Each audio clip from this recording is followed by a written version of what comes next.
is up, hotties? Welcome back to another episode of Stay Hot. I'm Blaiden Kirkman, as always, by my two favorite co-hosts of all time, Matthew Sponhour and Theo Ash. And today, we are finishing out our player ranking series, giving you our top 10 safeties in the NFL. We have gone through every single position group. So if you haven't tuned into those episodes, checked out those lists, make sure you go back and do that. But today we're giving you our top 10 safeties. And if you're unfamiliar with the way that we do our top 10 lists, we each bring a top 10 list to the episode, and then we use a board account, ranked choice voting stuff to make a consensus list for the top 10 safeties in the NFL. But before we get into that, and we got a little draft planned for the end of the episode. It'll be a fun time. Shout out our group chat and chat BCC for giving us the idea for this episode. Matt, Theo, how are you guys doing on this beautiful Wednesday afternoon? I'm doing pretty well. I have a belligerent neighbor, and recently this girl that's always over at his place, who they're always fighting. They're always fighting and yelling.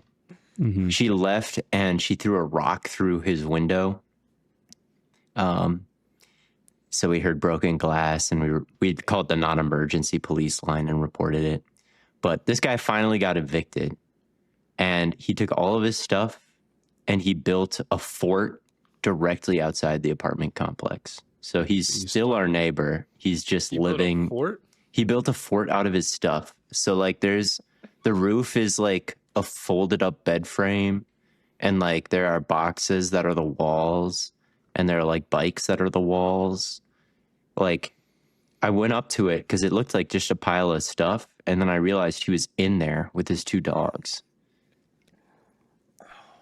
I almost feel bad for laughing, because that just sounds like a very sad situation. Yeah, that would suck.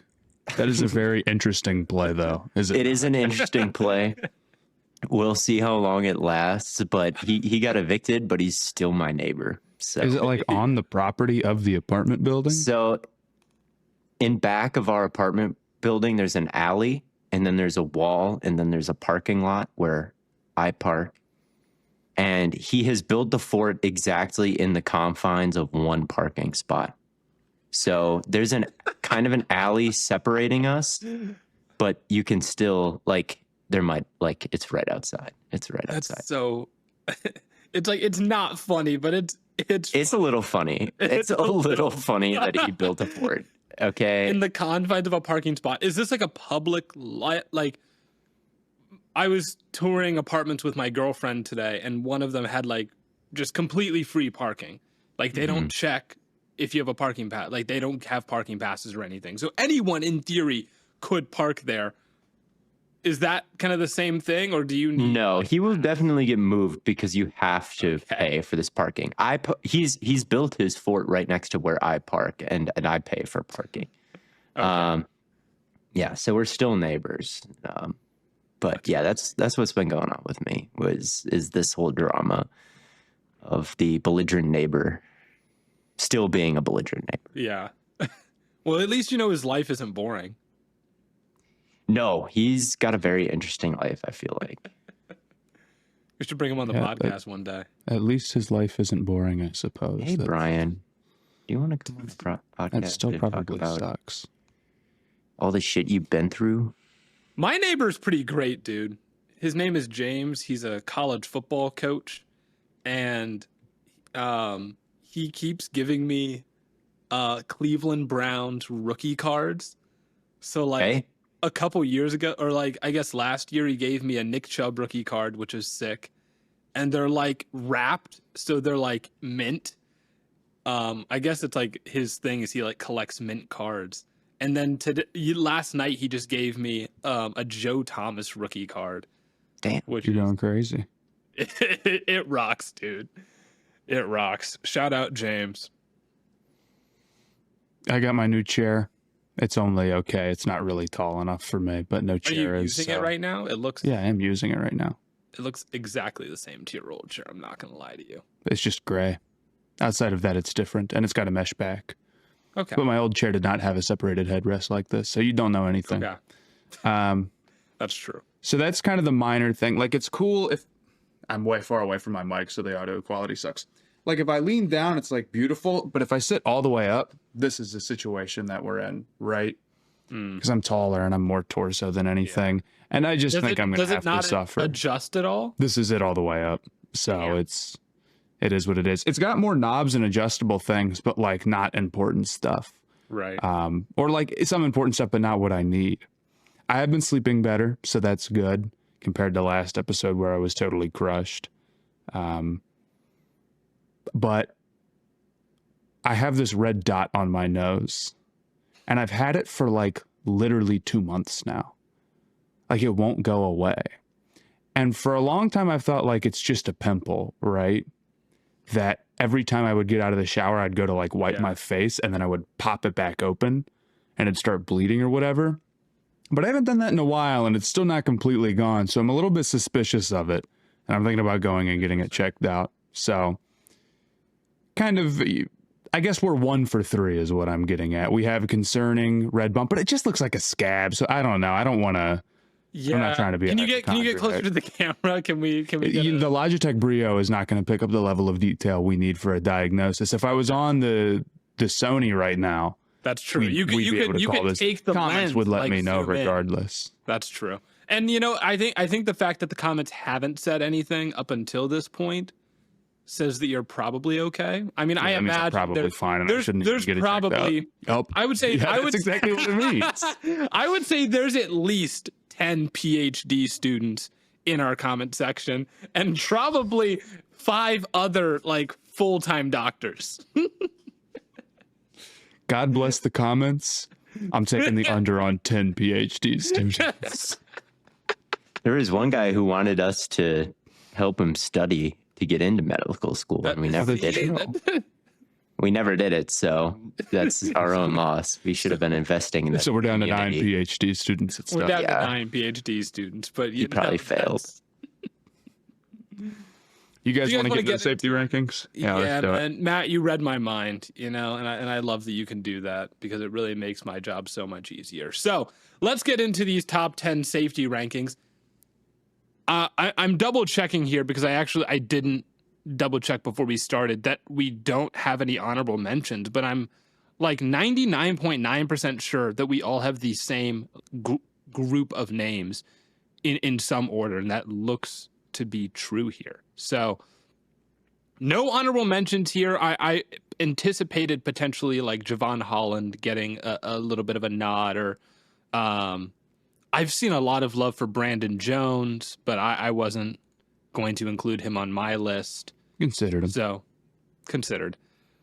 But coming in at number 10, we're actually tied for 9 and 10, but alphabetical. Actually, it's not even alphabetical. It's literally just totally, I have no idea how this came to fruition. But Minkah Fitzpatrick did make the list at number 10. We've talked about him to a various degree just because of the whole trade with the Pittsburgh Steelers and the Miami Dolphins. A lot of debate over how washed he is. Jalen Ramsey did not make our top 10 corners list. So according to the Stay Hot list, this was a fleece by the Miami Dolphins officially. But what exactly makes Minkah Fitzpatrick a top 10 safety? Theo, I know at one point you said you had gone back to watch some of his performances and noticed that a lot of the plays that people chart against him are actually not his fault. Yeah, definitely the 5 touchdowns allowed number that people quote is very questionable. There's one against the Browns where it's cover 3, and Jerry Jeudy, I think, was the X receiver isolated running a post, if I remember correctly. And he runs the post, which is obviously an in-breaking route. And Minkah Fitzpatrick does have to provide underneath support to that because he kind of spun from, I think, 2 high to 1 maybe, and was underneath this route. And he was running with the in-breaker, but the post safety on top of everything, right, the last line of defense, he ended up leaving to go guard the frontside concept. So Jeudy ended up turning up the field, and Minkah running under the route didn't really notice it happening, couldn't do much about it, and Jameis Winston was able to score a touchdown And it was charted on Minkah Fitzpatrick because for a second he was guarding him, but in zone coverages, you should have leverage help, right? If you're underneath, you should have help over the top. If you're outside, you should have help inside, right? He didn't have any of that help. And the touchdown was charted on him. There was another one against the Jets where there was play action and he fitted the run because there was nobody else in the gap that he was fitting. And then Rodgers ended up pulling the ball, throwing it to Tyler Conklin, who was wide open in the end zone. I think PFF made the assumption that Minkah was supposed to guard him in man coverage, but I wasn't sure that it was man, and I wasn't sure that Minkah did anything wrong. I thought it looked like it may have been zone, and that Joey Porter Jr. should have passed off an under route from Garrett Wilson to just whoever was guarding in the middle, and then stayed to guard the flat. But that didn't end up happening either. So it's kind of hard to know who's at fault in some of these situations. Maybe it was man. All right, maybe Joey Porter Jr. followed Garrett Wilson like he should have, and it really was Minkah Fitzpatrick who was supposed to take the tight end in the flat. I don't know, but it didn't quite look like that from my point of view. So I think that some of these, down year PFF statistics, there's a lot that you can argue with, and there's a lot that you just don't know, and they're acting like they do know that it's on Minkah. There's another touchdown against the Ravens where I think it was 4 strong to one side, and he stays in the flat to guard Derrick Henry. They throw a touchdown behind him, and they're just making the assumption that their rules say, well, you should have been guarding that guy who scored, when he very easily may have been directed to guard Derrick Henry. Like, that may well have been his assignment. So I think PFF has had this issue with Minkah in the past. This is not his first down year via their grades.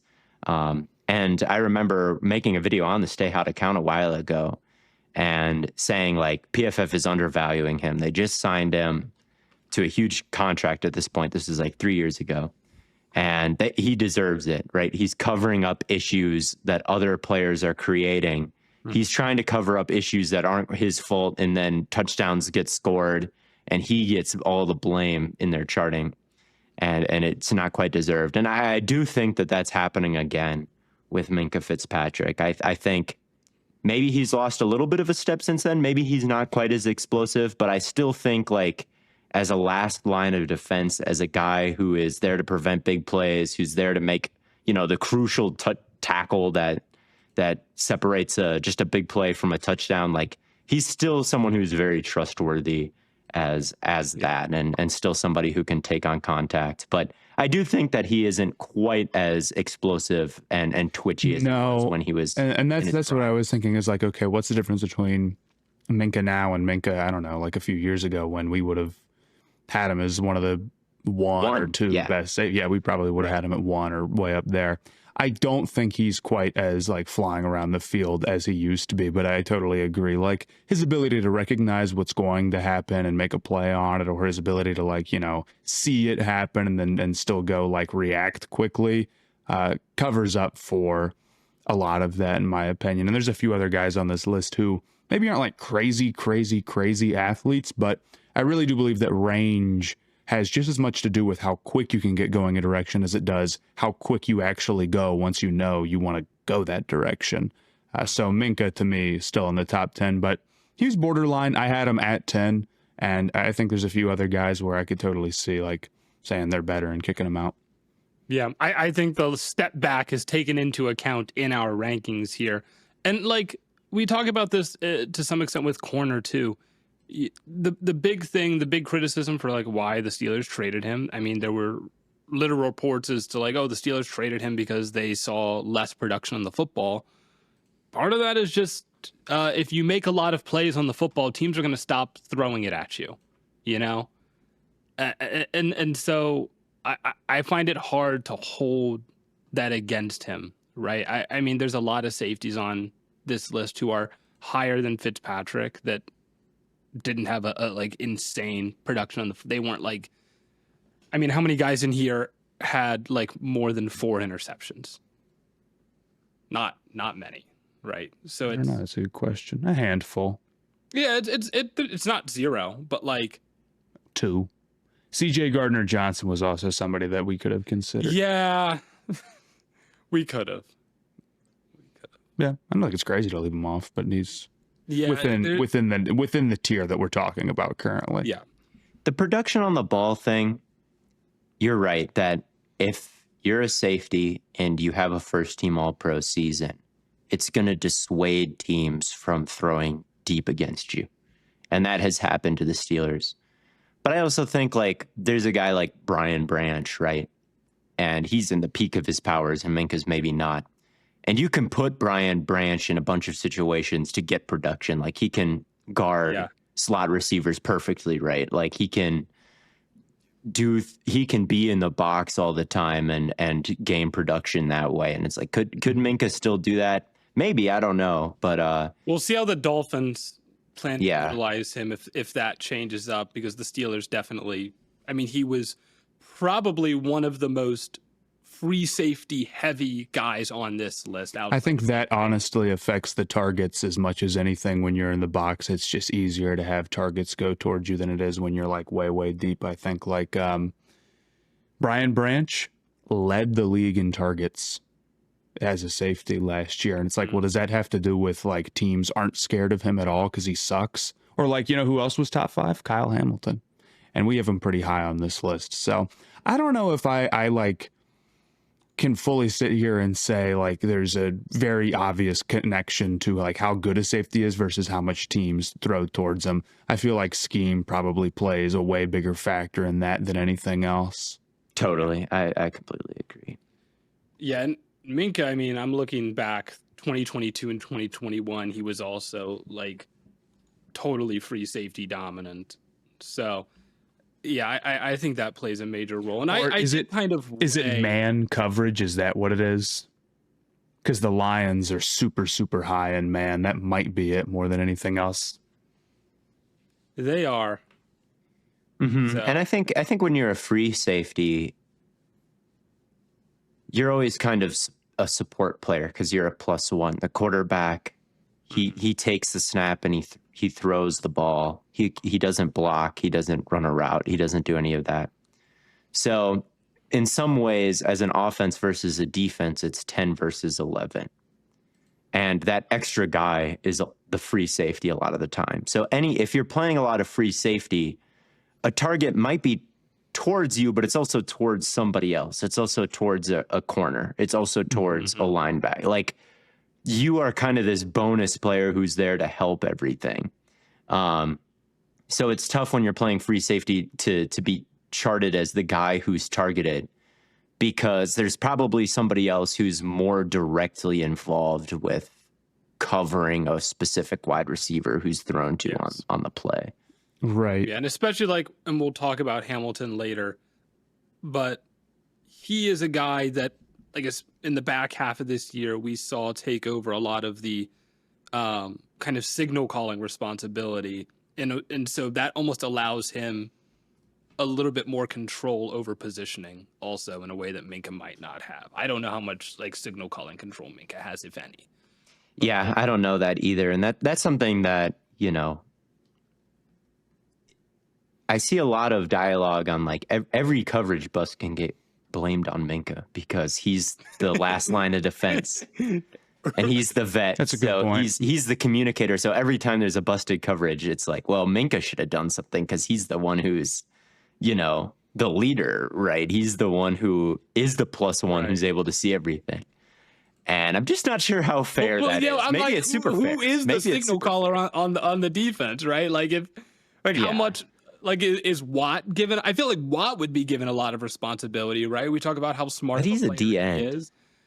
But like, I mean, you think about, I mean, obviously, like, again, talking about the Ravens, like Roquan is a Mike linebacker, obviously. So it makes sense him having like all that responsibility, but like he was calling for everything, right? He was signal calling for the front 7 for the front 4, the linebackers, and then for the secondary as well. I don't think it's crazy that Watt could be doing that, but like, again, we just Like that, the only reason we know that for Baltimore is because it was like a major point in the midpoint of the season that like, yeah, we made this change because of communication issues.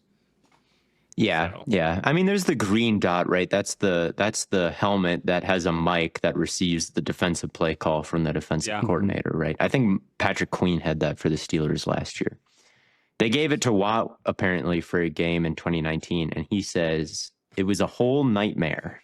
Is what he said about having the green dot. Okay, so Watt is not the signal caller. Then we never again. He said it was miserable.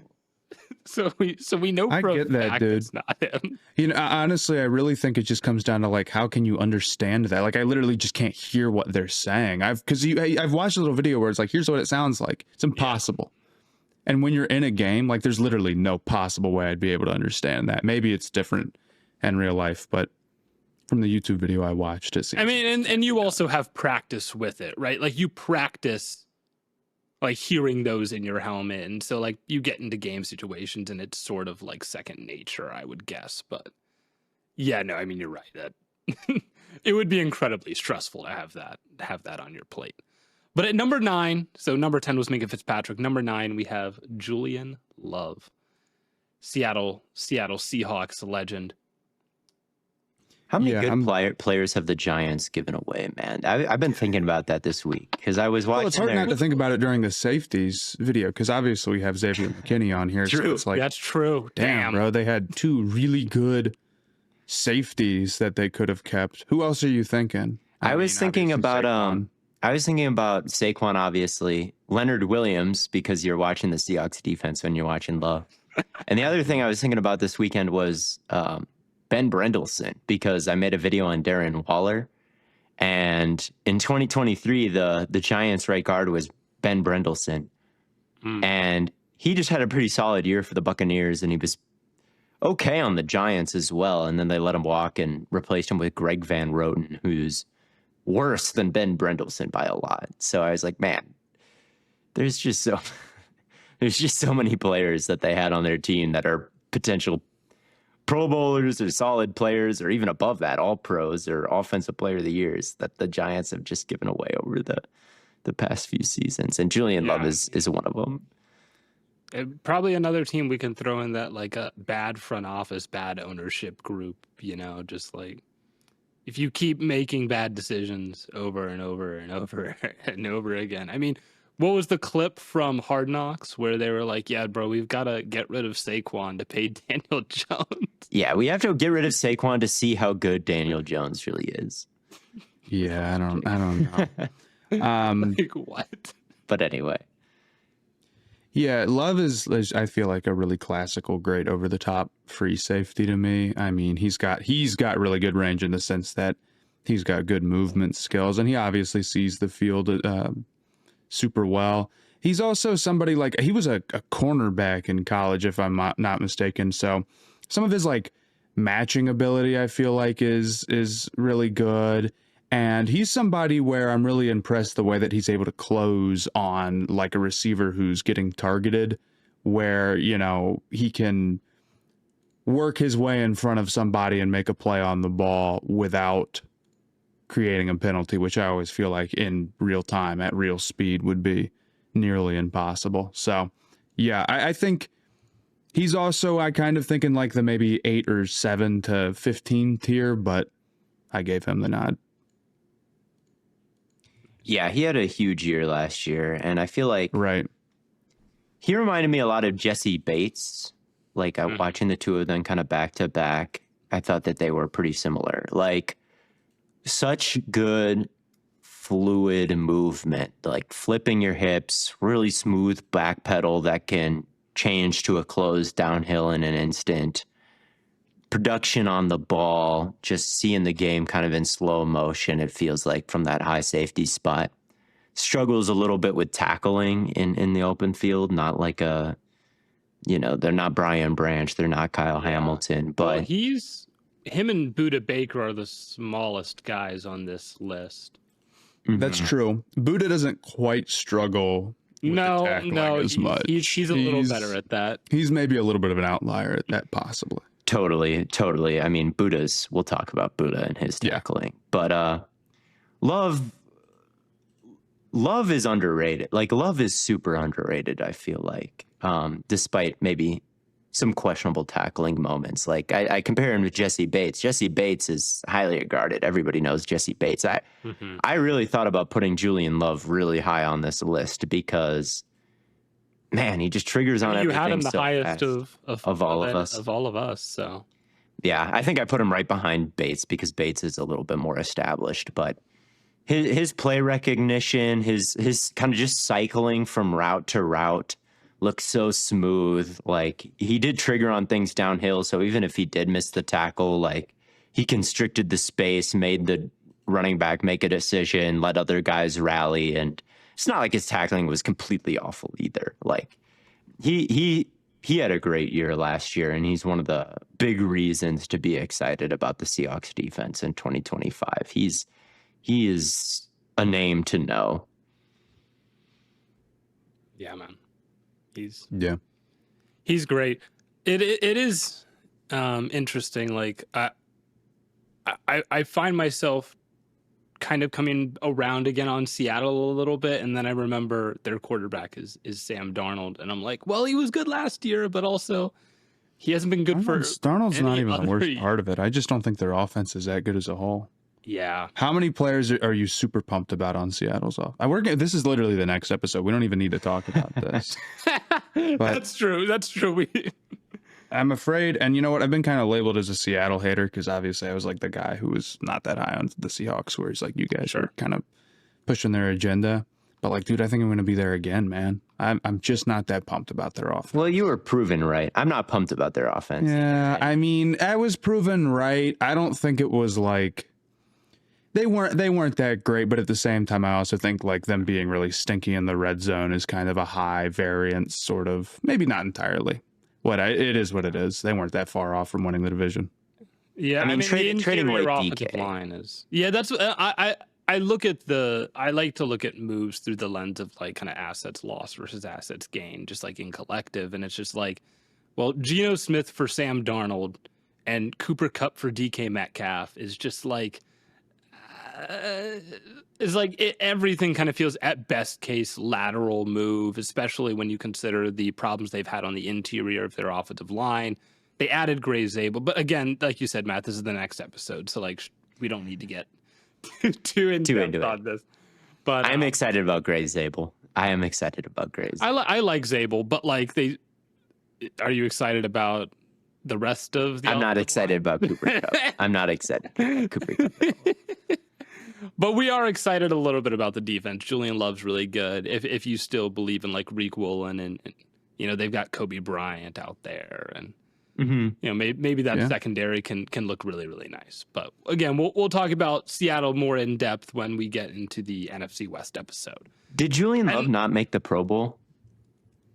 The Pro Bowl is like I feel like he's one of those guys who started getting, if you start playing really super top level, I'm not saying this is his first year, but I feel like he was starting to get some more rec this year. It takes it lags a season. You know what I mean? He made the Pro Bowl in 23. He did not make it in 24. Wow. Okay. That is ridiculous because he played so much better in 2024 than he did. It's also just like voting stuff. It's like the Pro Bowl, unfortunately, is just like totally nonsense. I know it's hard, in the middle of a season to come up with like who all the best players are, but like the way it works now, I mean, it's just like, it's not really an accurate representation. No. It's too far into the fan voting stuff.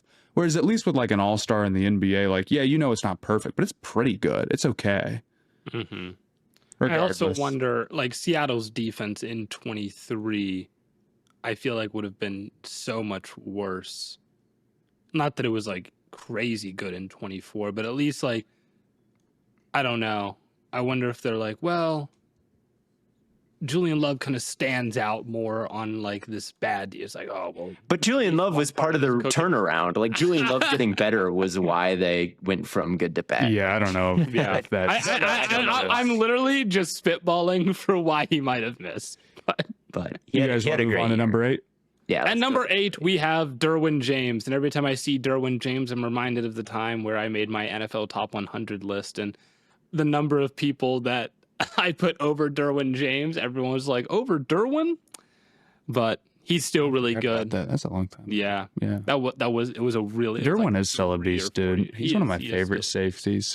I think he's one of the craziest athletes. I mean, obviously, like he was drafted in like the top 10 or whatever. You don't do that unless you're super special. He fell. I mean, He fell. Oh, that's right. He did fall, but he was supposed to go higher. He was Yes. supposed to be like a top 5 pick, and I am He is the misremembering that. only one on this list. So there are some guys on this list where it's like they technically line up more at free safety than any other position, but they line up more elsewhere in total than they do at free safety. Derwin James is the only player on this list that lines up more at slot corner and in the box than he does at safety. Yeah, Mentor's had him more like down there.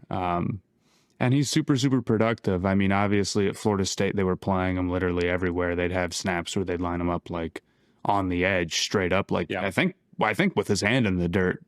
He had 105 snaps this year at defensive line. Yeah, so like, you know, he's super, super versatile. He's really good getting downhill. I mean, I think he had like 5.5 sacks and like 10 tackles for loss. Because I think with his size, it allows him to stand up against, you know, like tight ends better than most guys would. And just his overall feel for like where the run's going and being able to play it is super, super valuable. But he's also, you know, like so fast enough and quick enough to be like a great safety blanket over the top. And I don't think there's that many guys who could do that. So I had him a little bit higher than you guys. He's one of my favorite safeties. I think it's part of the reason why the Chargers defense was like statistically a lot better than people would expect when just looking at their roster. I think it's super valuable to have somebody who's kind of like a cheat code in terms of like how much run defense you're getting out of like a really formidable, hard to throw at safety. But I don't think here's like too bad of a ranking.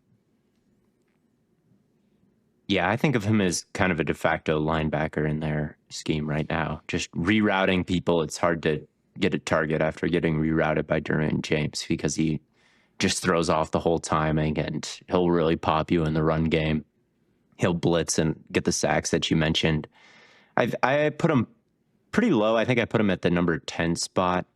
I put him just because and there's the injury stuff. There's the injury stuff, and just that role, is it as valuable as like a true rangy, fluid, free safety? Well, it's not even a value thing. It's just like it's a top 10 safeties list. If he's playing, you know, 80% of his snaps elsewhere or 70% of his snaps elsewhere, like there is like to some extent I did rank guys like Hamilton and Branch very high because like I think them being able to cover a lot of ground and play in various situations is valuable, but they also play most of their snaps at free safety.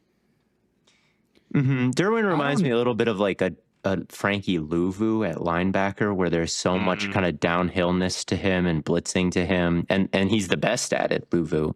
And Derwin's the best at kind of playing that nickel linebacker-y type of role. But is it the most valuable type of safety you could have? I kind of disagree. I think his versatility makes him strong. Like, it's not that he's weak in coverage and therefore has to be downhill. It's that he's good in coverage and you can use him downhill. Yeah. And sure, right now, Jesse Minter is using him like more in the box and like more as like, okay, a linebacker type or whatever. But like having a player who gives you the flexibility to do that many different things with it, like I think that makes him more valuable.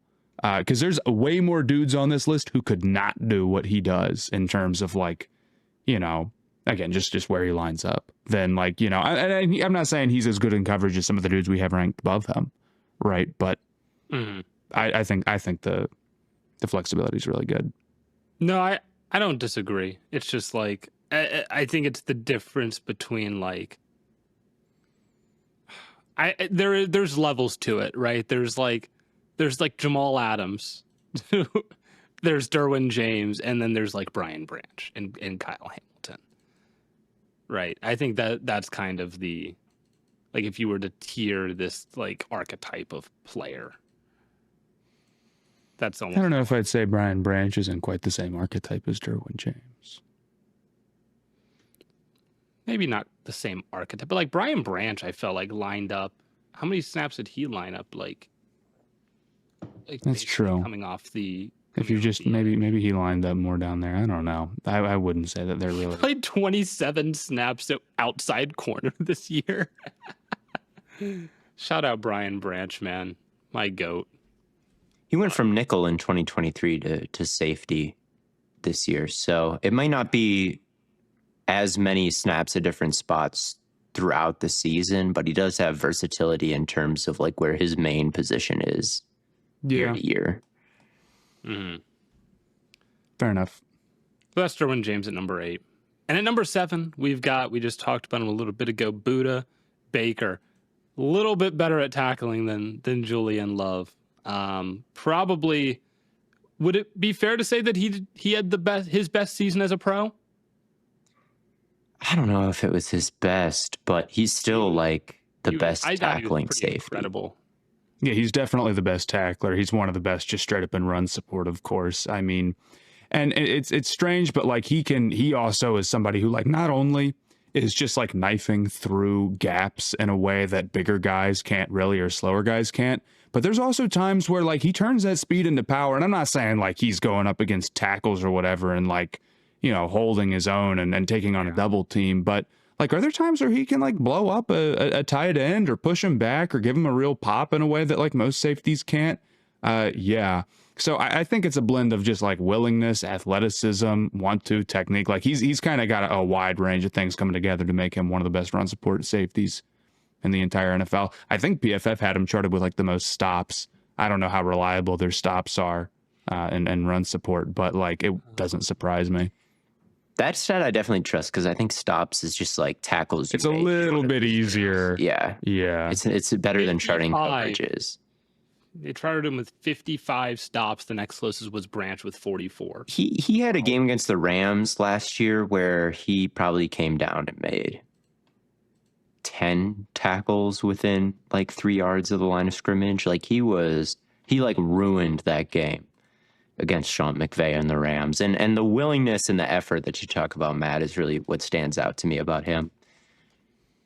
Like, he's so small that like, is he going to ever be the best at like taking on contact and shedding it like a Derwin James? Probably not. But the effort level and the creativity that he has to get around these blocks, like wide receivers just don't care about blocking as much as he cares about getting around the block. You know, no one cares about blocking as much as he cares about getting around the block, it feels like. So he always finds a way. I think there's times where he can even pop him a little bit, man. I really do. True. Yeah, I totally agree. True. Yeah, definitely. He can bring the power if that's what it comes down to. But yeah. You know, he is a bit smaller, so it's kind of risky for him to do that, I think. He's got a little bit of pass rush bend in his bag, a little like getting around these blocks. It feels like dipping the hip, or dipping the shoulder, ripping through. He's got a little bit of that in his arsenal, I feel like. Yeah, and then turning that into a tackle, so it can be, you know, stack, shed, and contorting yourself, diving, twisting, turning. And it's all one motion, too. Whatever it takes, and it is all one motion. So, yeah, he's just a ridiculous run defender. I don't think of him as making too many ridiculous plays in coverage like he does in run support, but the run support alone, like you just listed the stop stat. Like when you're that far ahead of second place, like that might equal a pick or two, you know, that might equal a forced fumble or two when it's fourth down and they try to get to the perimeter and he just flies down and creates a change of possession like he did against the Rams this year. Like those things matter and they add up. So I have a lot of respect for Budda Baker, even though he's a vet. He's been in the league a while. Maybe he's slowed down in coverage, I guess. But that run defense is just he didn't have any interceptions this year, which I didn't even realize until just now looking at it. But 55 stops in the run. That's just stupid. That's just absolutely ridiculous. He'll put his body on the line. He'll put himself in the weirdest positions to make the tackle. Like he's an animal. Like, he's not even human with the way he's able to just turn his brain off and bring a guy down. Like, someone who's thinking about their own health and safety just would not be able to do what Budda Baker does. He's able to just act off like pure hunting instincts. It's weird. Yeah. He is, so his 55 stops ranks 11th among linebackers. Well, that's regular season and post. If we're just going off regular season, that would put him at, yeah, it's loading, big dog. So I'm never telling you this stat, by the way. Okay, that puts him at 7th in the regular season for stops, behind just Nakobe Dean, Jordan Brooks, Jamian Sherwood, Quincy Williams, Zaire Franklin, and Zach Bond. Yeah, some of the best linebackers in the league, and then there's some of the best linebackers in the league, and then Zaire Franklin, and yeah. Yeah, he's fine. I mean, he's good at getting tackles. He's good at getting tackles. He's what did I described him as the like worst best linebacker in football, which I think is the only appropriate way. But yeah, Budda Baker at 7, and now we've got going into Tampa Bay, where I was just in Tampa for the weekend. We've got Antoine Winfield here at number 6. He just had such a great season in 2023, and then got paid an exorbitant amount of money, and then did not follow that up with as great of a year. He went from 6 forced fumbles to 0. He went from 3 interceptions to 0. He went from 6 tackles for loss to 2, 76 solo tackles to 34. So it was disappointing for sure, but that 2023 season, I think, can still be Antoine Winfield Jr. He's going to be 27 years old. He's still in his prime. He missed a lot of time last year. He missed a lot of time last year, no? Yeah, he missed 8 games. He did. And so that's why I still feel pretty comfortable putting him up. Maybe that's counterintuitive, but like, if he had played all 17 games and we're like, yeah, he had a down year, I feel like I would have put him lower. Mm-hmm.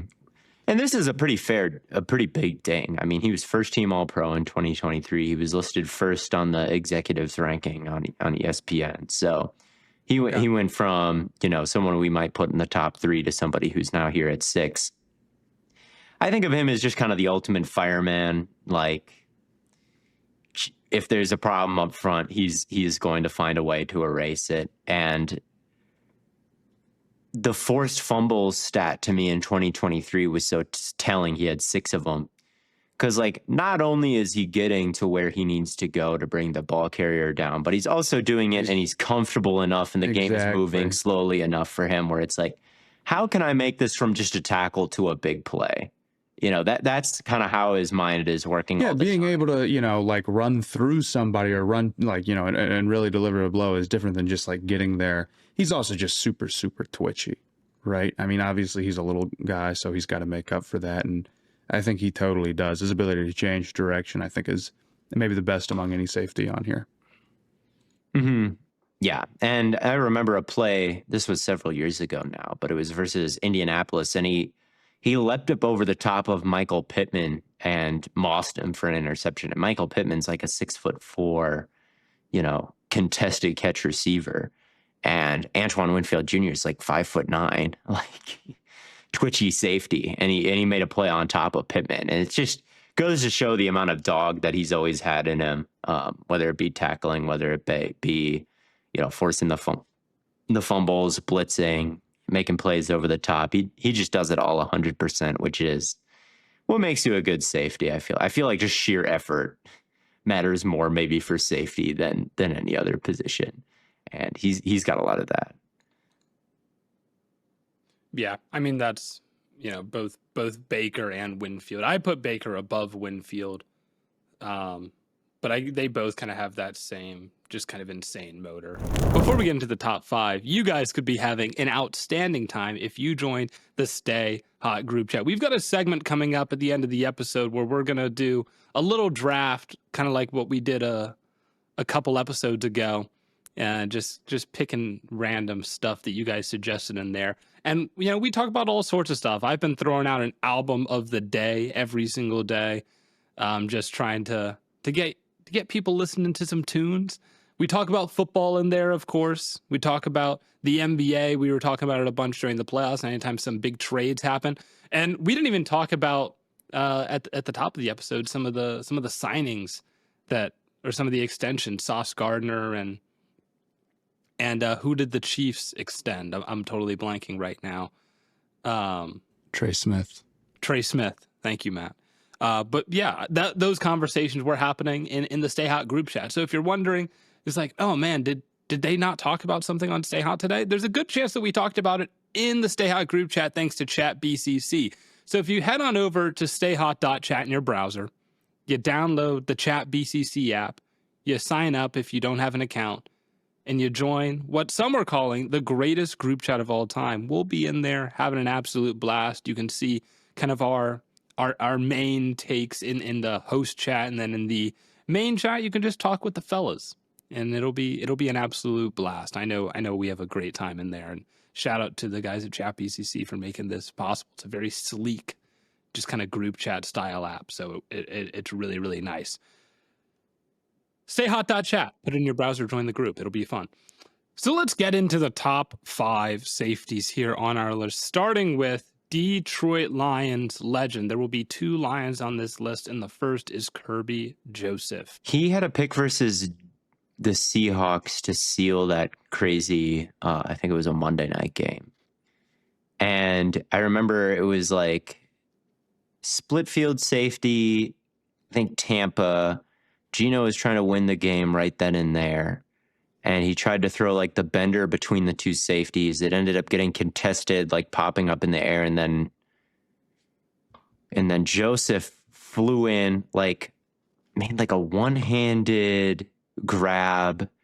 He went up crazy high to get it and twisted in the air, like somersaulted, came down like hard on his side and held on to it through it all. And I was just like, oh my God, like what a game-winning play, right? To make that kind of catch, like a wide receiver type of catch, to end the game there. That was one of, like you said, Matt, 9 picks that he had. Just a playmaker, someone, and a playmaker who doesn't gamble. It feels like you don't catch him out of position. Like he doesn't give up big plays, and yet he gets all these interceptions.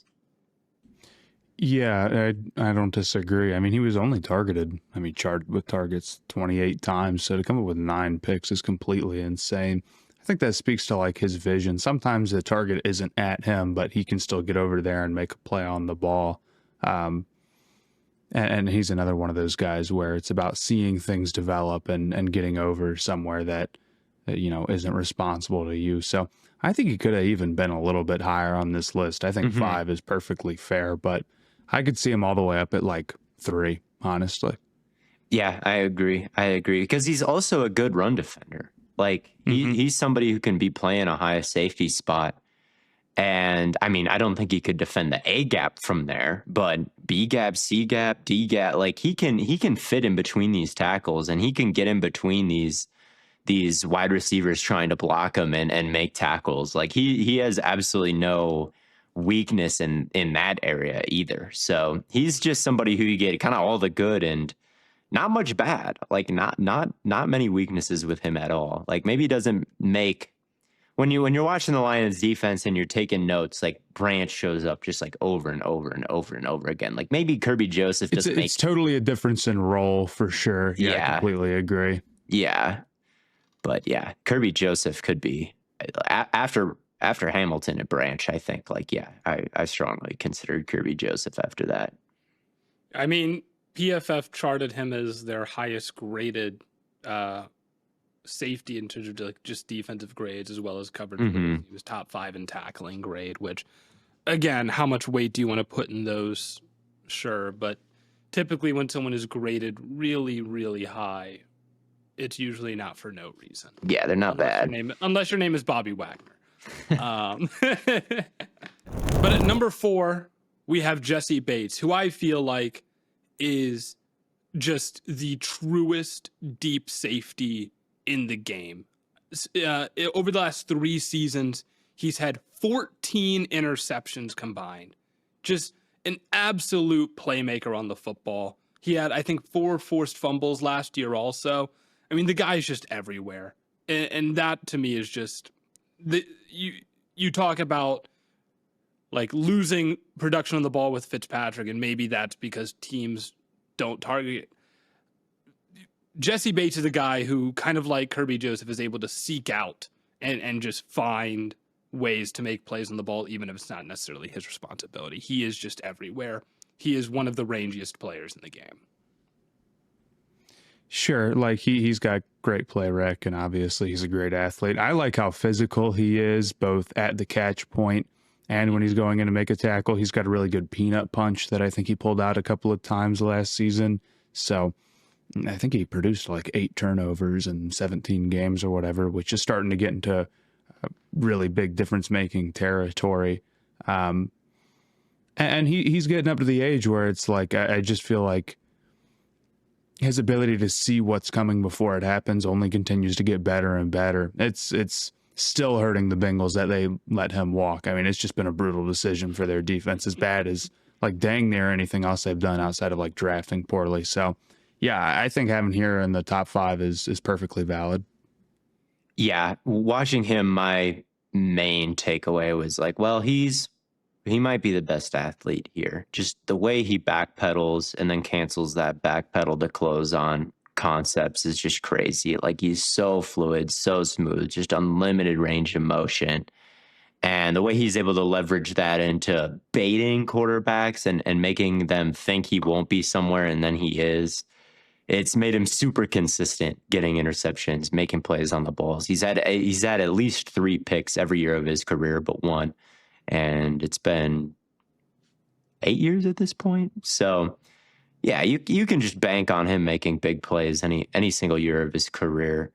Not maybe the greatest open field tackler compared to some of the other guys on this list, but I thought he took on contact, at least from wide receivers and tight ends, pretty well last year. Like, it's not like he's some sort of liability in that area either. So to have that kind of freedom of movement as a guy who's, obviously always at depth, as a pure center field safety, maybe he is the best. Like, he's pretty ridiculous. He was a great pickup by the Falcons.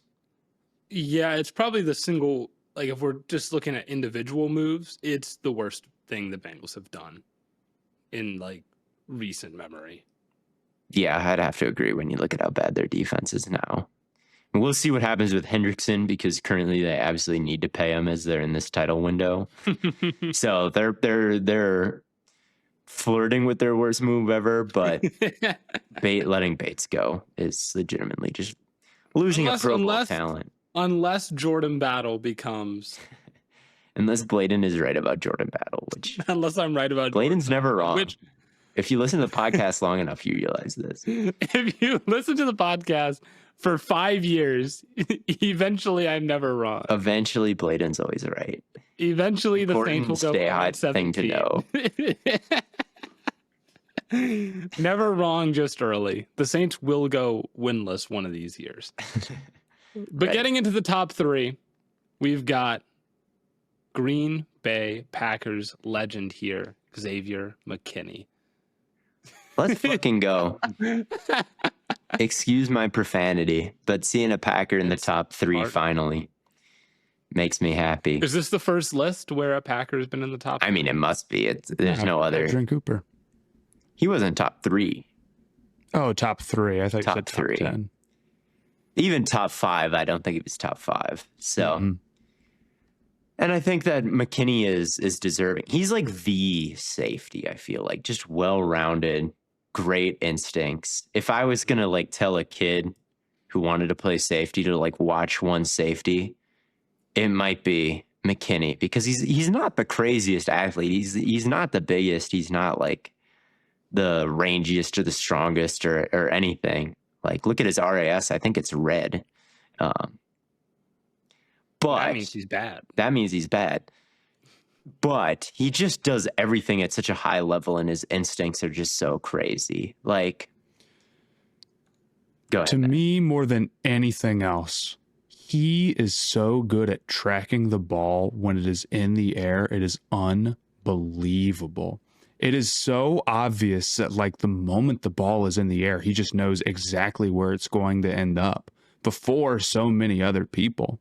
So many of his interceptions, like, aren't really thrown, like, that close to him, or, like, are plays where he's not, like, running over to the receiver and then trying to jump up and make a play. It's that he's running to where the ball will end up, and then, like, a lot of the times just, like, catching it like a punt. It is unbelievable.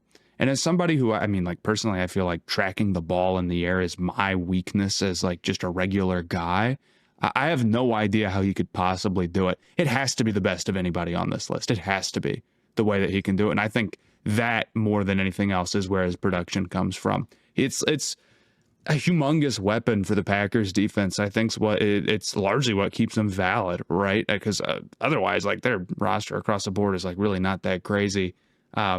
Letting Love walk is one thing. Letting McKinney walk is just to go pay Holland, who's not a bad player, but, you know, like, it's just a crazy. He's not on our list, so not to hate too much on the Giants. I'm sure we've already talked about it and they're saying about it. But yeah, I love McKinney. I think he's a super cool player.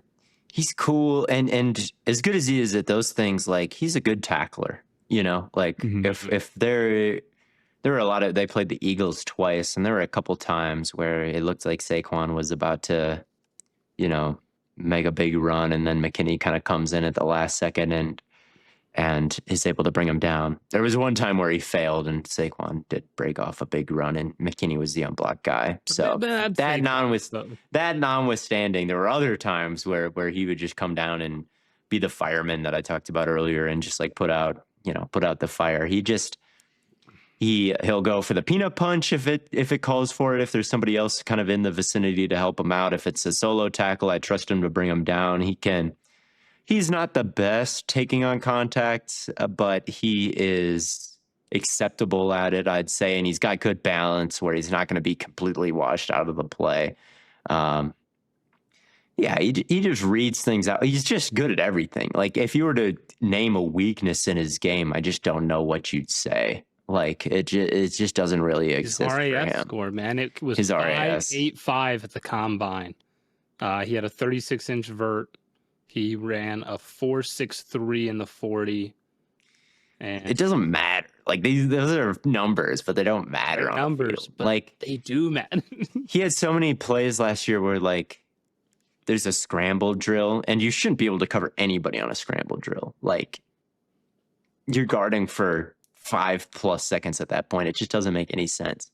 And he was just so good staying connected in those moments, and with all the ball skills that Matt talked about, and the run support was pretty decent as well. Like, there's just nothing to really nitpick. It just is like, man, this guy is the epitome of a good safety. Just a playmaker, like, blitzing, and he'd blitz and he'd know when he wouldn't be able to get there, and he'd jump and get his hands as high as possible and really, like, screen passes that way. Like, that was one of the things that keyed me into, is like, man, his instincts are so good that he just knows exactly what he's capable of in a given moment, and what the best course of action is to have a maximum amount of disruption. Like, he was such a great free agent signing. They called me biased on TikTok. I said he was the best signing of free agency after the Packers signed him from New York, and people were like, there's no way he's the best signing. He just signed with the Packers. It's like, man. And then he was he first team All-Pro last year? I think so.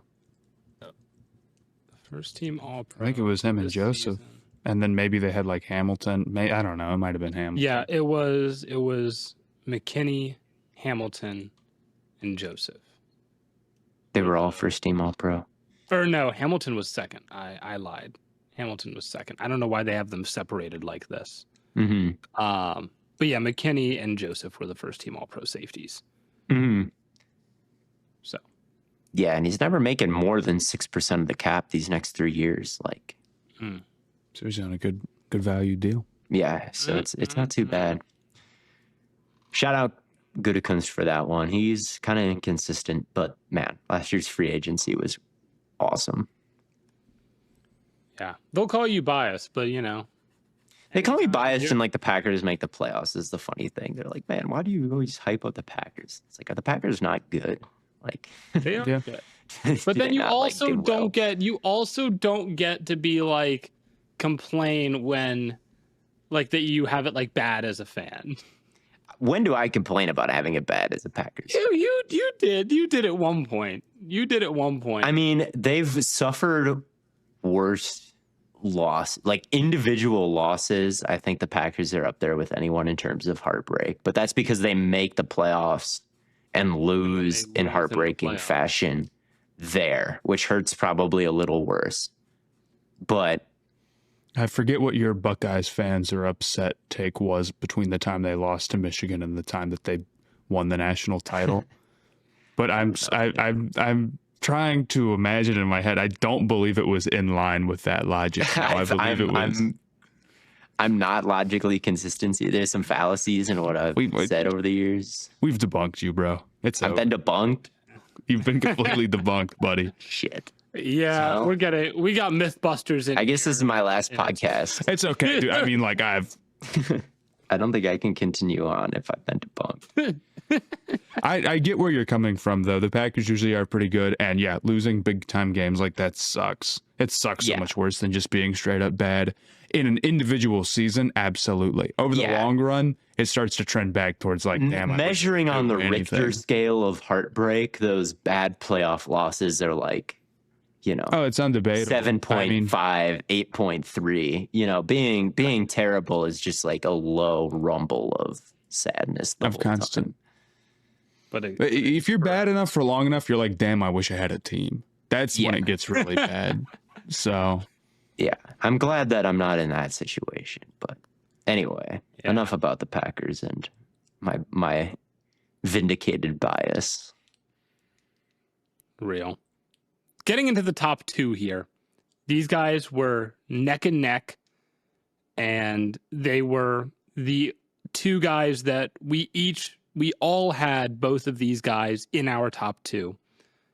Theo, you put Brian Branch one spot ahead of Kyle Hamilton, but Kyle Hamilton was the consensus number one overall player. So I want to hear, because Brian Branch is number two, your take for why you think he should be number one. I thought I was going to rank Kyle Hamilton number one, and then I just watched some more of Branch's season. It was just like, holy cow, man, he had the better season. Like the amount of havoc plays that he made, tackles for loss, sacks, interceptions, PBUs, things like that. Just unreal numbers last year, the amount of impact he had on the ball. He flies downhill, reckless abandon. He'll blow up anybody in his path. He has amazing ball skills. Like he made multiple just contorting, like twisting interceptions last year. Like not catching him like a punt, but catching him above his head, arms fully extended, like diving backwards type of picks. Or if they're not picks, PBUs like that. Just unlimited range of, I've said range of movement a million times on this pod, but just the ability to impact, even though he's a shorter guy with shorter arms, like he can impact so many throws because of his coordination and timing. His recognition of routes and ability to break on them and stay on front of them is unbelievable.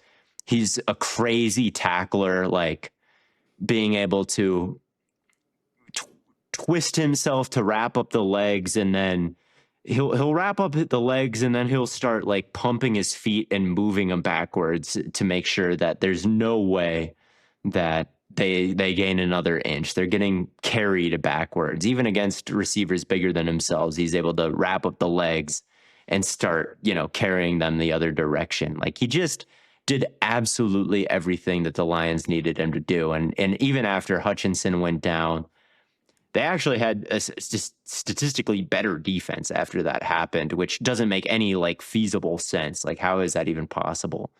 And I feel like Branch carries so much of the credit for keeping that defense afloat, like after that happened, with just the sheer amount of impact plays that he made. Hamilton is a freak, a great player, a deserving number one, but he just did not quite have the season, I believe, that Brian Branch had. Well, I think part of that, so the reason I did rank Hamilton number one, even though I like Branch is an absolute freak. He's so explosive. Just like shot out of a cannon every single time he he hits that T-step and he's like, and it's like, okay, this guy's about to wreck shit. He's about to blow something up. But Hamilton, when the Ravens made that switch, I'm like, the fact that their defense went from like kind of average to back to being like number one in the NFL with him, like at true free safety and making all the secondary calls, even if there's like less true like production, I almost wonder if he is just a bigger value add to the overall defense for the Baltimore Ravens. I think Just there's because, definitely like, some level of quarterbacking that absolutely should be valued. Yeah. I can see your vision. Because it's on like that it's entirely. not even like his biggest superpower is his reaction time, right? Like he sees things at a different speed than everyone else, and even though he doesn't run like the fastest 40 in the world, he's able to make plays on stuff simply because of how quickly he's able to see things play out in front of him. To be on top of that, to say, like you said, Matt, the quarterbacking of the secondary in a way, to have that aspect as well is, I think, is truly next level, especially for how young he is, because he's only, been in the league a season longer than Branch. He's still, what, like 26, 25? So for him to be as impactful as he is, not just both as a producer, but also just in terms of helping everyone else produce, is, I think, the biggest difference maker. You know what's something I've realized as we've gone through this list? Yeah. 10 safeties. Hamilton notoriously fell because of positional value. Yeah. Brian Branch notoriously fell because of positional value. Yes. I could say the same thing about Derwin James. Minkah Fitzpatrick got traded multiple times. Jessie Bates allowed to walk. McKinney allowed to walk. Love allowed to walk.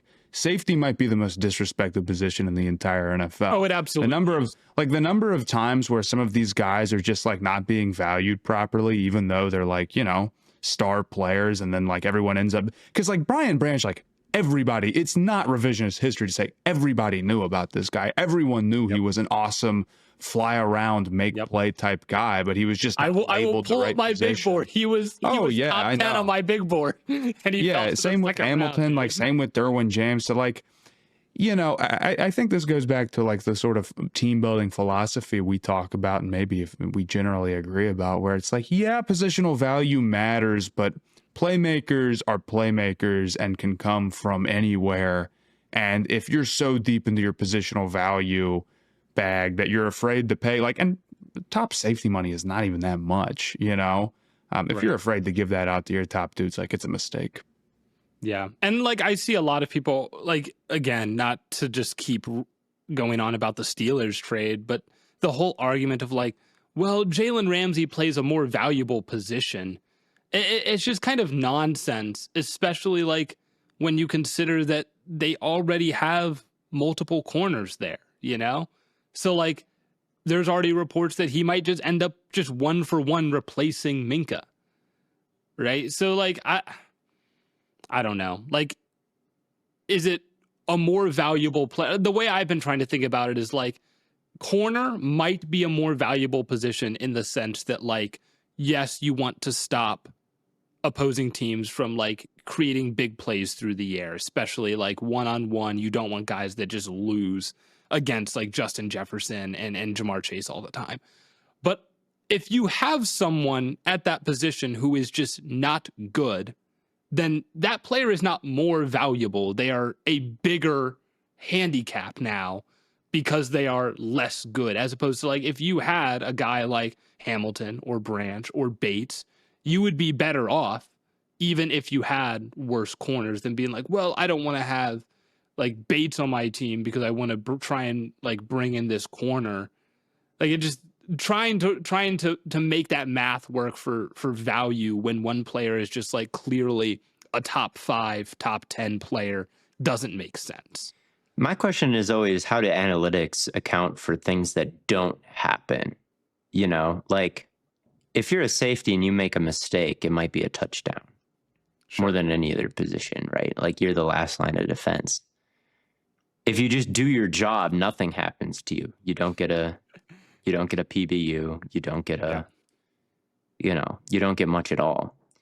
So it depends. I feel like as far as draft analysis goes, like it's almost a self-fulfilling prophecy with the positional value stuff, because what they end up talking about so much is surplus value. So like how much money would you save if this guy was awesome compared to like the highest paid safety, right? But then if the general consensus is that star safeties aren't worth that much money, even if they're like, let's say they're worth like $7 million more than the top ones get paid, then people won't draft them high. And then because people don't draft them high, it's like you see how like that kind of snowballs on itself, rather than like the top money that the top safety gets paid isn't necessarily the peak value of a safety, right? Especially like right now where Brian Branch and Hamilton like are neither on big time contracts, but both those guys are easily $30 million a year player in terms of just like their defensive impact. And obviously, like, I'm not disagreeing that edge rushers are more valuable or whatever. I agree with a lot of positional value stuff. There's probably still more teams that worry not enough about positional value than too many, but it's like, it's not always the case, man. And I think it's probably more in depth than just like, one position or maybe they can be a little bit different about one position and then better about another. Sometimes one prospect will get it really bad and then another one won't as much, but I don't know. I think about this too, like it's obviously there's value in terms of how much they'll eventually get paid, right? Like pure monetary value. And the argument for like drafting a wide receiver or quarterback, like you mentioned, is if you draft this guy and he's on a rookie contract, you're getting a ton of surplus value because you're getting a really cheap player at a position that's usually really expensive. Right. So the logic is it's more valuable to draft a guy like that because you're getting all of this, like something that should be super expensive, more. It's about saving money, winning. But eventually you'll have to pay that guy that much money, regardless of if he's better than us, And you'd rather be paying guys who are truly like first team all pros, even if you have to give them top dollar, than like a guy who's only pretty good, but still probably gets close to that top dollar. So when it's time to pay up, a Kyle Hamilton is better than the 15th best receiver who we won't name, but yes, I completely agree. So it's valuable for the first contract because like something that should be worth $35 million is only, $9 million. But if they're good, that second contract for someone like if you draft if Malachi Starks ends up being like a first team all pro caliber safety or whatever, like you're getting a ton of value in that second contract, I feel like, because it's an undervalued position generally instead of an overvalued position where even if they're the 12th or 13th or 14th best wide receiver, they'll be making more than the best safety, right? So, and the really great teams, the really like some of the Eagles and the Ravens, like when it comes to team building and drafting off the top of my head, I feel like they, as much as anybody else, like once you're kind of in it, man, you're looking for guys who you can pay, who are really worth paying, right? You want to be paying the best guys 100%. And they oftentimes are the teams that are like grabbing the guy who's falling because of positional value. I mean, Howie Roseman talks about like, getting unique players in the first round. Positional value is important, but get unique players. And then he went Jihad Campbell, who I think could be a unique, really cool linebacker, right? So, and he went Makuba in the second round. So, I think safeties are a little bit disrespected. All that being said, and our top 10 list being done, I really want to get into the draft that we have planned. Blaiden. Yes. Can you explain it? Yes, I'm going to run through the top 10 just one more time, just so everyone has that. At number 10, we have Minkah Fitzpatrick. Number 9, Julian Love. Number 8, Derwin James. Number 7, Budda Baker. Number 6, Antoine Winfield. Number 5, Kerby Joseph. Number 4, Jessie Bates. Number 3, Xavier McKinney. Number 2, Brian Branch. And number 1, Kyle Hamilton. Our top 10 safety list. No honorable mentions this time around. I think it's the only time we've done that this entire series. But the draft that we have planned for today is brought to you by Chat BCC. So make sure, if you haven't already, join the Stay Hot group chat. Again, go to stayhot.chat and you can participate in stuff like this going forward, because we asked the group chat for draft ideas, and shout out to Patrick for giving us this one, to draft 3 fictional characters. Now, Theo said that we should pick 3 characters that have no powers.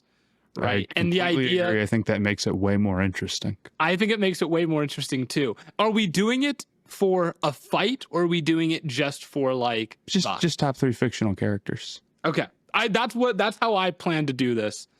So I think that's the best way to do it. So I'm glad we're not. I would like the 101. Matt would like the 101. Matt, before you make your pick, you said before we got into this episode that you had a prediction. My prediction is that you'll pick a superhero who technically doesn't have powers. That's my prediction.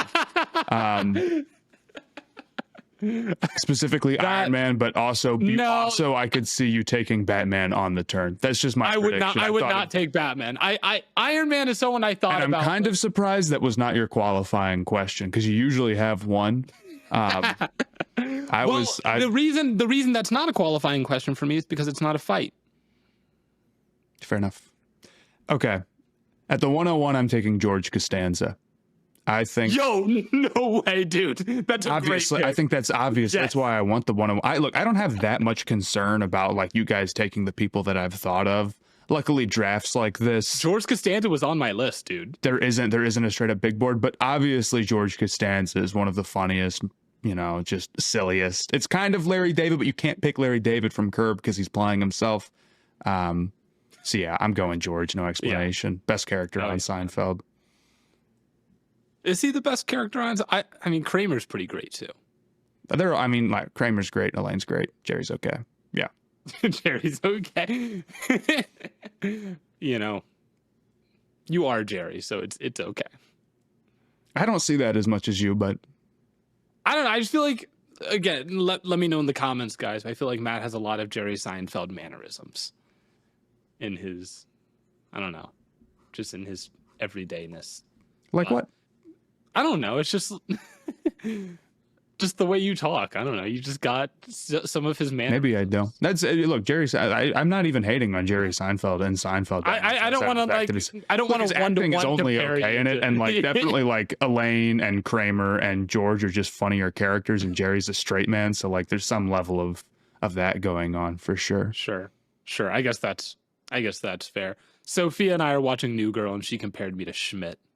So. And I feel like that's more insulting than being compared to Jerry Seinfeld. I love Schmidt. Schmidt's one of my favorite fictional characters. Oh no, Schmidt's not a bad pick either. But Theo, I'll give you the 2 pick here.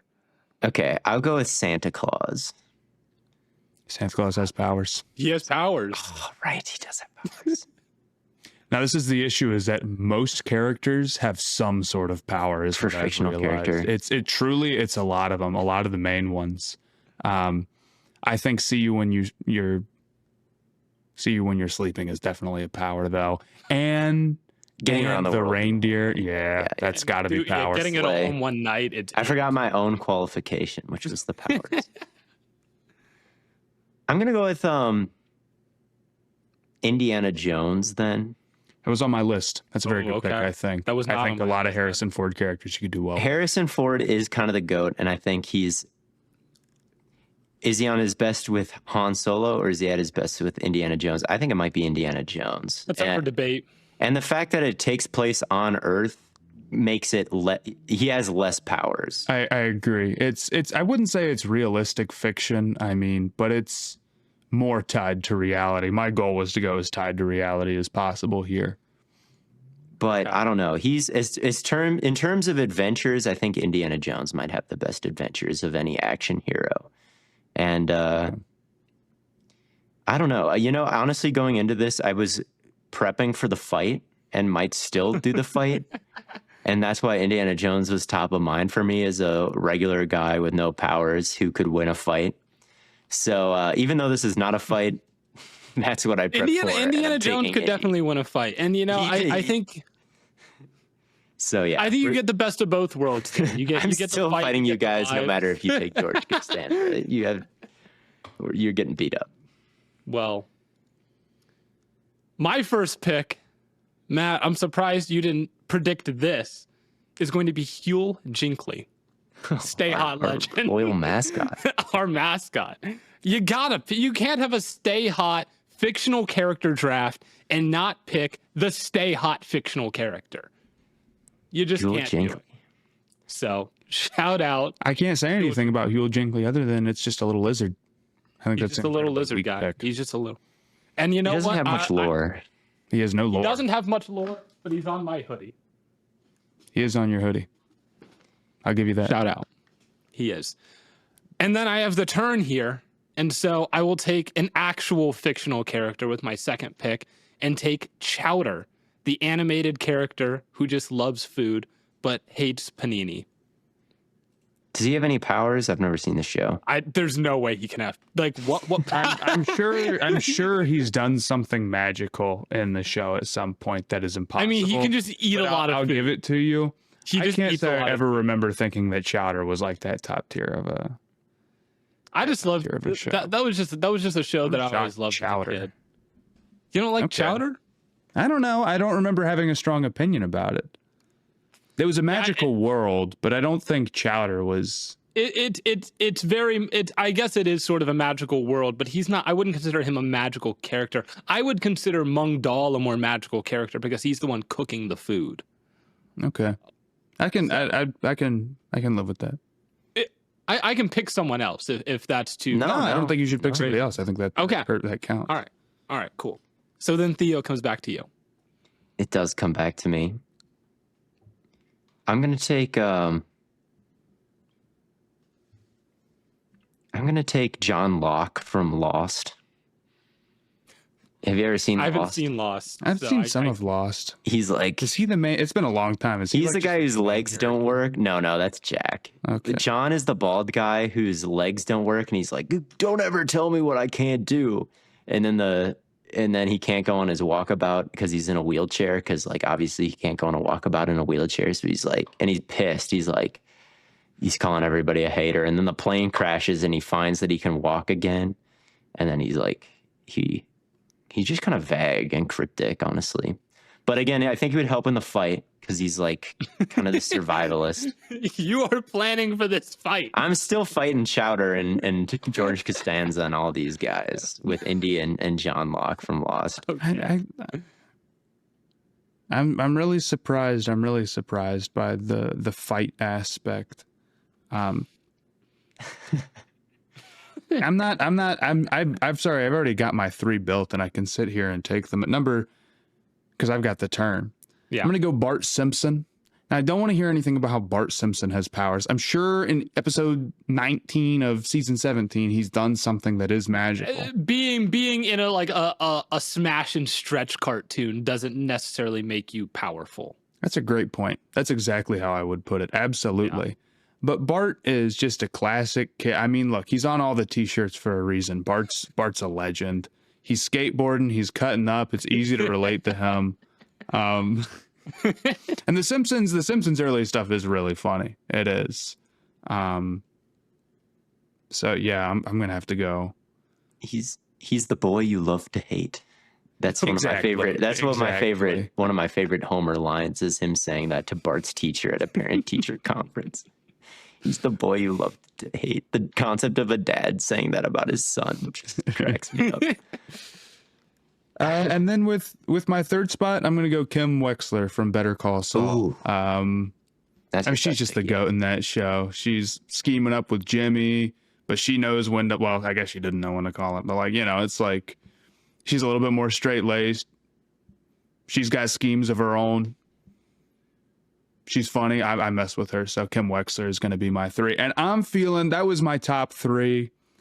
I thought about Brian Griffin or Snoopy, but Snoopy can fly his house like a plane, and Brian Griffin. Okay, can he talking actually dog. fly his house, or is it just him daydreaming? When do I was a think kid it's and I was watching that, it was 1,000% serious to me. Well, he's a dog that's able to conceptualize being a World War I dog fighter. So on some level, it's magical ability. That might make him magical because he remembers World War I. He's not remembering it, then he's imagining it. Honestly, I don't remember. What's his plan? How do you imagine something that like you didn't, or it could have been World War II, but like, how do you imagine something that you like don't know about? No, it's like he's fighting like, I think it's World War I. I forget the planes that Snoopy was fighting. Yeah, but I feel like dogfight is history probably a little bit too early, or World War I's a little too early for dogfight. I don't know. It doesn't really matter. Shout out Snoopy. Shout out. Theo, your last pick here. I might go with Samwise from Lord of the Rings. Frodo's right-hand man who like carries throughout the thing while Frodo's kind of being annoying and like fighting off the influence of the ring. Like Sam's just kind of the OG. He's kind of an inspiring character. So I might go with Sam as a best. I'm getting out of the fight mode because I don't think he'd be very useful in a fight, but man, was he useful trekking a ring across like the country into Mordor. So I'm taking him. Okay. I think he's kind of capable. He's capable of a lot. And so that gives me and he doesn't have any powers. He doesn't have the ring. In fact, he's almost nerfed because he's a hobbit. So he's kind of got like. I thought you already made all your picks, Blaiden. But yeah, it should have been. I took. No, he's only got Hughley Hughley. Right. And Chowder, and so I'll take a real, not a real person, but like a sitcom guy. That's this the one time thing around. You can't, though. Any guesses as to which sitcom character I'm picking here? A guess? It's not Schmidt. It's not Schmidt. You've seen a lot of The Office, I know. So maybe you'll take like Steve Carell. You're close. Stanley. Dwight Schrute. Jim, Dwight. There we go. Dwight Schrute. I think Dwight is the most underrated character in The Office. Everyone loves Jim, and everyone loves like the Jim and Pam relationship, and it's cool. And like Michael Scott's funny, but you know Michael Scott can be kind of an ass sometimes, and you know Dwight Schrute, he just got pranked a lot by Jim. Unlike Dwight. Dwight's not necessarily always cool in that show. He's not always cool, but he has great character development. Like he gets better every single season. I can't say that for for Michael Scott and Jim Halpert. So like by the end of like the final season, like Dwight Schrute is one of the more likable characters in the show, I think. So somebody who I felt like I couldn't technically get, but I was considering was Minions. Yeah. Minions are great. They have powers, though. I'd have to say. They have powers. They're yellow guys. Come on. I'm already stretching it with Bart. You're going to pick the all-yellow team, Matt? I could pretty easily. Let's see. Huel Jinkley doesn't have any powers, does he? I don't think so. I guess he has no lore. He's loreless. That's true. We've given him. He has no lore. powers. I think that's the thing. He's a stay hot mascot, but I kind of think he's a bad pick. I'm looking at Minions. You think he's powers. a bad pick? They say near invulnerability and immortality, enhanced strength and durability, space survival, high intelligence. See, but and all of that is like skills. based off some like gag from like bioluminescence or whatever, where it's like, okay, bioluminescence. Like I'll give you that, but they'll have like an anvil fall on their head, and it'll just be a big bump. And then someone who's like power scaling from Minions will be like, he's nearly invulnerable. It's impossible to. It's like, all right. It's just Smash and Stretch cartoons. It's like, right.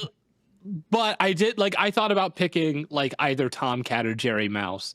But I feel like those guys actually might have powers. They have powers. Like for Tom sure. can just pull like a frying pan out of nowhere. Like he's got powers. They got They can powers. They laugh. could get blown up by dynamite and live. That's Yeah. I'm surprised that you didn't try to pick Iron Man and then start a debate about that. I was like fully ready. No, for that. no, I at no Iron Man point did definitely I does have several. at no powers. point did I consider picking Iron Man. I did consider at one point doing like a bunch of like fictional football players like Boobie Miles and Bobby Boucher. But Bobby Boucher, I feel like you could constitute having powers. Okay. Like he gets angry and he gets like super strength or whatever. But yeah, I decided not to go that route also. You could pick Nick Fury. Fair enough. I More don't think he honorable has than I any thought. powers, does he? He just kinda No, he organizes doesn't. everybody. He doesn't have powers. If I thought about picking like characters from Star Wars that have no powers, like not like Han Solo though, like I'd pick like Greedo or like Padme or like Greedo. yeah, like he's the bounty hunter that Yeah. yeah. I think But I like think being a big alien is kind of being an alien is having powers. He also is in the movie for about 5 seconds and then gets blown Yeah, and then he up, like so I dies just feel like he, immediately. on the basis of just not being the best fictional character. There are a Right. couple, and now I'm thinking about Samuel L. Jackson, and I should have picked Jules from Pulp Fiction. Oh, Okay, I that thought would've about been a good picking Brad Pitt's character from I can never remember his name. Inglourious from Basterds. Once Upon a Time. in Though this is the issue is that Billy Bean is a real guy, so I couldn't pick him, but he would have been on he would have made my top 3, probably over Bart. Billy Bean. Or would you pick He's a Brad real guy. Pitt? He's probably not as cool as Brad Pitt was in that movie. Would you we're pick being real. Brad Pitt in Once Upon a Time in Hollywood, or what was the one girl's name? Kim Wexler? It was like I don't even remember what her name was, like Candy or something. From I what? don't know. Once Upon a Time in Hollywood.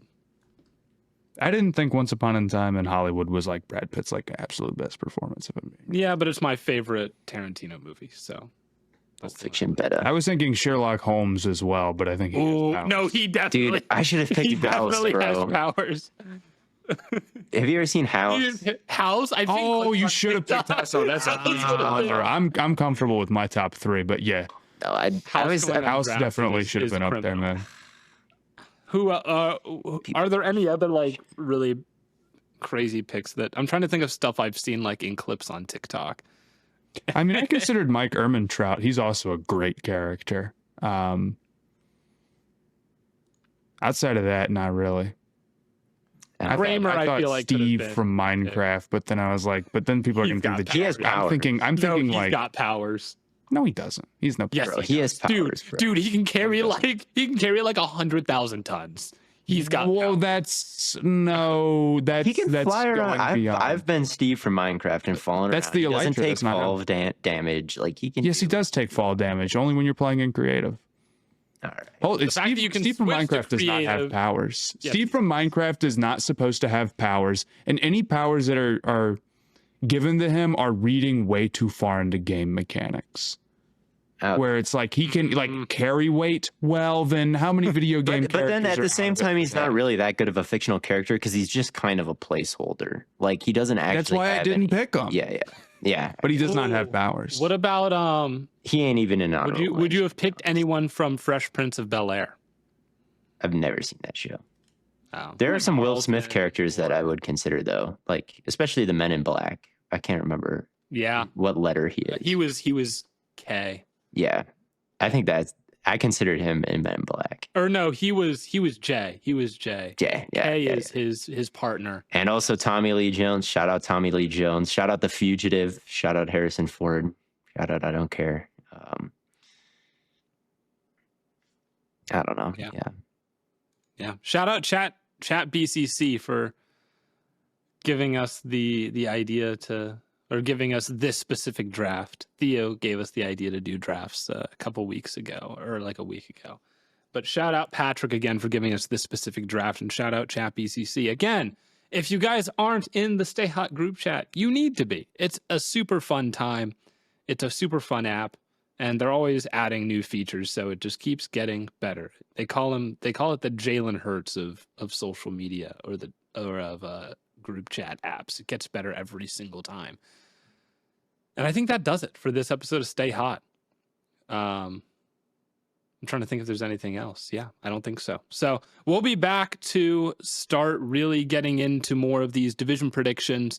We'll start maybe doing some fantasy episodes, overrated, underrated players type stuff. But until then and until next time, thank you all for tuning in. And as always, from your favorite three fellas here at Stay Hot, we'll catch you on the flippity flop.